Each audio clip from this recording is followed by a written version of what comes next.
The Buddha was born in 563 BC as Prince Siddhartha Gautama in Lumbini in present-day Nepal. His father, Shuddhodana, was a king of the Sakya clan.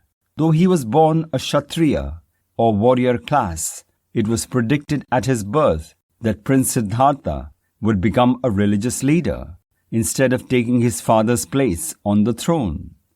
His early life was one of luxury and comfort within his father's palace.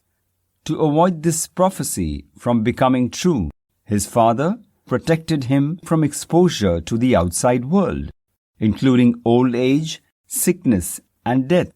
Thus, Siddhartha was unaware of human suffering for many years. He had the finest clothes and jewelry, ate and drank what he pleased, and received all his learning for becoming a king within his father's palace. He married Princess Yashodhara and became the father of a baby boy, Rahul. Despite these happenings, Siddhartha felt a deep sense of dissatisfaction with his luxurious life, and this bubble of pleasure burst at the age of 29 when he decided to go out of his palace for the first time to see his prosperous state. On his first trip, Siddhartha saw an old man. He asked his charioteer why this man appeared the way he did, to which his charioteer replied, "That is change. Each one of us will age and become old like this man." After some distance, they met a sick man, and he asked his charioteer what was wrong with this person.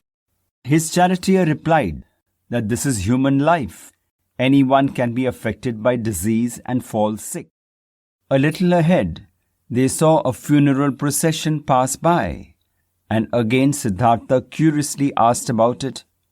His charioteer explained that all of us who are born in this world will die someday, that life is transient and impermanent. On another visit outside the palace, Siddhartha saw a homeless sage who looked wise and happy. Again, Siddhartha questioned his charioteer, who explained that when a person chooses to live a life of compassion and non-attachment in his quest for spiritual knowledge, he becomes a sage. Siddhartha, who was not aware of these harsh truths of human existence, was greatly perturbed. Many questions arose in his mind, and he decided to leave his luxurious life and worldly possessions to find the universal truth and understand the nature of suffering. He left his palace and went to the forest to live the life of a hermit. Siddhartha spent the next 6 years learning from India's greatest yoga and meditation masters. He joined a group of hermits in the forest and took their advice and practiced extreme fasting and intense meditation, but did not get what he was looking for and realized he wasn't any closer to an answer to suffering in this world. One day he came and sat below a banyan or ficus tree and vowed to meditate day and night until he found an answer to human suffering. In a deep state of meditation, Siddhartha sat there for 49 days till he received the answer to his questions. He realized that by ending desire, one could end suffering. We only suffer because we want things to happen in a certain way. We imagine and expect a certain outcome. His fear of aging, sickness, and death slipped away. He realized that nothing is constant in this world. Everything always changes, and that the only thing he could do was accept these changes.